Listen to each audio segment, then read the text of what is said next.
সম্প্রতি ৭.৭ মাত্রার বিধ্বংসী ভূমিকম্প আঘাত হেনে লণ্ডভণ্ড করে দিয়েছে মিয়ানমার ও থাইল্যান্ডকে। অভাবনীয় ক্ষয়ক্ষতির পাশাপাশি ঘটেছে অসংখ্য হতাহতের ঘটনা। এই ভূমিকম্পের প্রভাবে উভয় দেশ ছাড়াও কেঁপে উঠেছে বাংলাদেশ, ভারত, লাওস এবং চীন। ভারত, বার্মা, ইউরেশিয়ান তিনটি গতিশীল প্লেটের সংযোগস্থলে অবস্থিত বাংলাদেশ বড় মাত্রার ভূমিকম্প ঝুঁকিতে রয়েছে। তবে তেমন কোনো পূর্বাভাসের ব্যবস্থা না থাকায় নগরবাসী রয়েছেন শঙ্কা আর উদ্বেগ এবং অনিশ্চয়তায়। বাংলাদেশ খুব বড় ধরনের একটা ঝুঁকির ভিতরে আছে।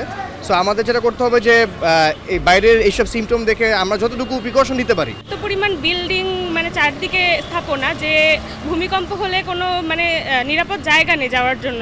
বাংলাদেশে সাম্প্রতিক বছরগুলোতে বেশ ঘন ঘন ভূমিকম্প হচ্ছে। এসব ভূমিকম্পের মধ্যে মাঝারি থেকে বড় মাত্রার ভূমিকম্প রয়েছে। তবে ভূমিকম্প না হলেও দেশের চারদিকে ভয়াবহ ভূমিকম্প বলয় তৈরি হচ্ছে। বিশেষ করে উত্তর পূর্ব ভারত এবং মিয়ানমার বাংলাদেশের জন্য অগ্নি সংঘাত হিসেবে দেখা দিয়েছে।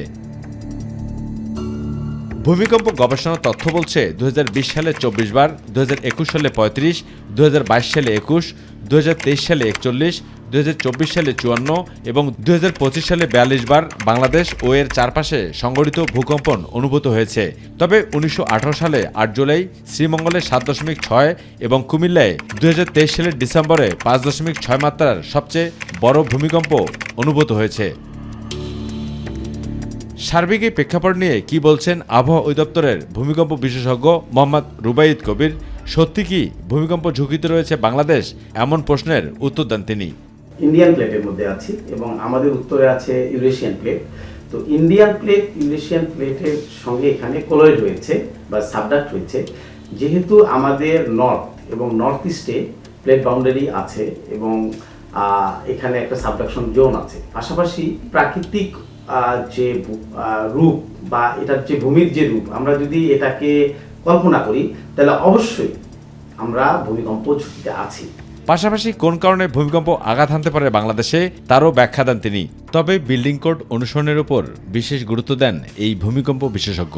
ঢাকা শহরে যদি ভূমিকম্প হয় এটার পরিণতি অবশ্যই ভয়াবহ হবে, কারণ আমাদের ঢাকা শহরে যে বিল্ডিংগুলো আছে এই বিল্ডিংগুলোর বেশিরভাগই আমরা হয়তো বিল্ডিং কোড মেনে করি নেই।